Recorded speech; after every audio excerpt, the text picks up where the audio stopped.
William Pritchard, aviation machinist, make second class.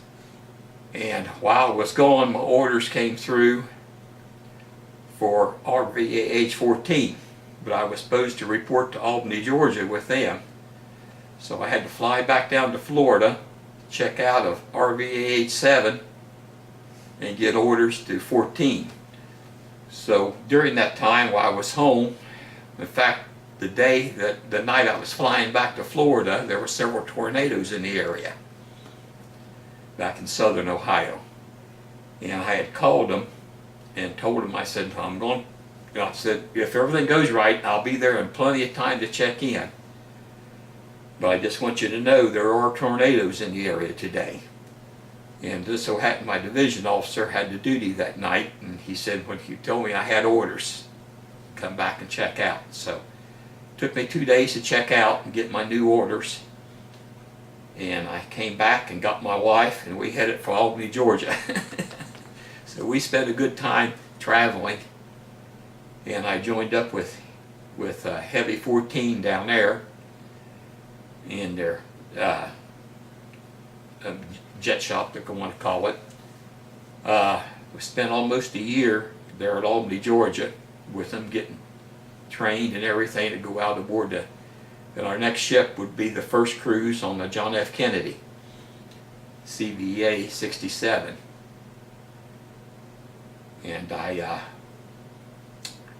volunteered to go TAD several times to the AMID there at Albany, Georgia, to work on the engines. And why I did this, I had a secondary motive. The engines were made in Evendale, Ohio, about 50 miles from where I lived. And if I didn't stay in the Navy, that was going to be my choice. So that's why I'd like to do that kind of work.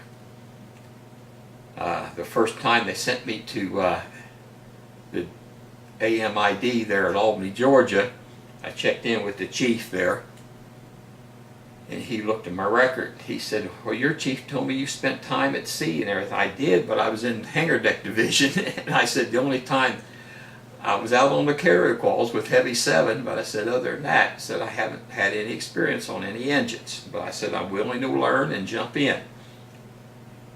And he says, well, go out there and we'll try you out. So I went out there, and the first thing they had me do was get up under the engine and safety wire number 6 fuel nozzles, which mostly covered up with other tubing and the like.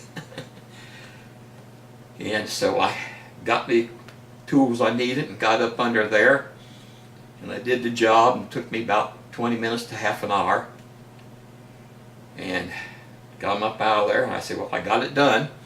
Told the third class they had me with.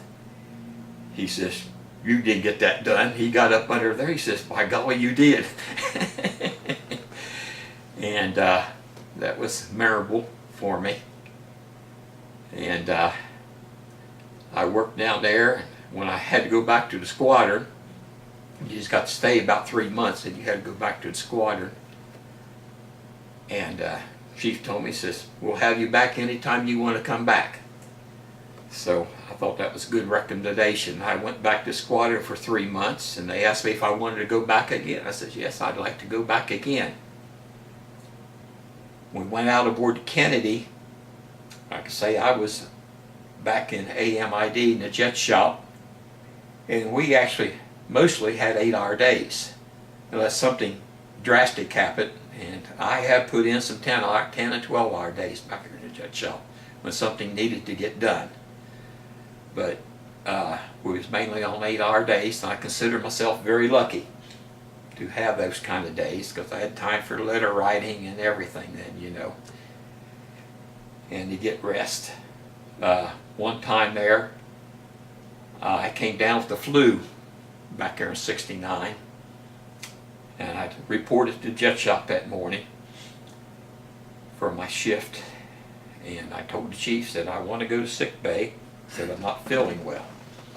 And he told me right off, says you don't look so good. He says you go hit the rack when you get out of sick bay. And I went to sick bay, and they said I had the flu. told me to go to my bunk and asked if they needed anything in writing from my chief. I said, no, he already told me. So I spent my day in the bunk, and that really helped a lot. The next day I was better, so I went back to work. But this was kind of the things that I did. And this time I didn't get to stay the whole 3 months because we was going out on Kennedy. Meanwhile, during that time, I took the test for E5, Aviation Machinist Mate, and second class. And I got to sew that on while I was down there at AMID. And they assigned me to some extra stuff then, you know what I'm saying, that an ordinary sailor wouldn't do, because I'd made more rank. I got to learn how to stack number 2 bearings in the engines and the like, and they even gave me a big rotor to mark off the limits on that had FOD damage and grind out the damage and everything. And added more responsibilities, you could say. So while I was back at the squadron, I asked the chief, I said, you're going to need somebody down in the jet shop aboard the Kennedy. And I said, I'd like to be your man. And he says, I think we can get that done.